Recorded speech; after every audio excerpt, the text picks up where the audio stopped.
ওং নমঃ ভগবতে বাসুদেবায়। শ্রীমদ্ ভগবদ গীতা তৃতীয় অধ্যায় কর্মযোগ। হরে কৃষ্ণ। আজ আমরা কর্মযোগের ৩৯ নম্বর শ্লোকটি শুনব।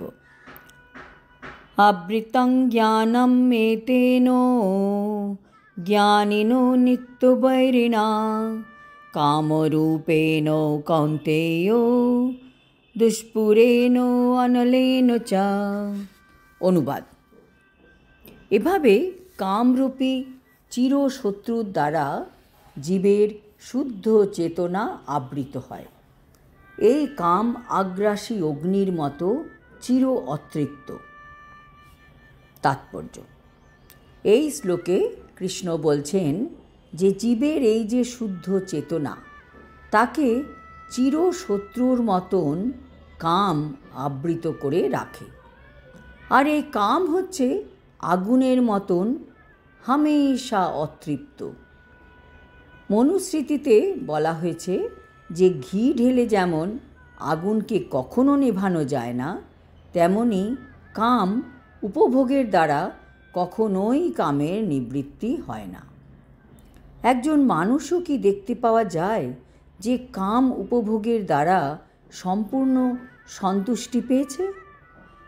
এই জড়জগতে সমস্ত কিছুরই কেন্দ্র হচ্ছে যৌন সম্বন্ধ। তাই জড়জগৎকে বলা হয় মৈথুনাগার, যে মানুষকে শিকলের মতন বেঁধে রাখে ক্ষণিকের সুখানুভূতির জন্য। কিন্তু এই ক্ষণিকের সুখানুভূতি মানুষকে অনেক নিচে নামিয়ে অধঃপতিত করে। সাধারণ কারাগারে যেমন অপরাধীদের খাঁচার মধ্যে আবদ্ধ করে রাখা হয়, তেমনি যারা ভগবানের আইন অমান্য করে তারাও যৌন জীবনের শৃঙ্খলে আবদ্ধ হয়। যারা সারাদিন ইন্দ্রিয় তৃপ্তির চেষ্টায় এই জড়জগতে উন্নতি লাভের চেষ্টা করে, তারা জানে না যে তারা নিজেদের কত ক্ষতি করছে।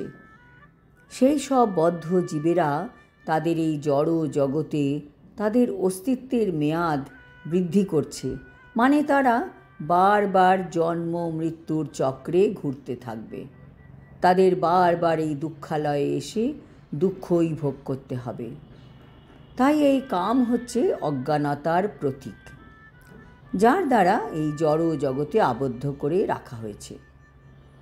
ইন্দ্রিয় তৃপ্তি উপভোগ করার সময় সাময়িকভাবে সুখের অনুভূতি হতে পারে, কিন্তু প্রকৃতপক্ষে সেই তথাকথিত সুখই সম্ভোগকারীর চরম শত্রু। আজ এই পর্যন্ত। আগামী শ্লোকে আমরা আরও জানতে পারব কাম মানুষের আরও কত ক্ষতি করতে পারে। হরি ওম তৎসৎ। হরে কৃষ্ণ।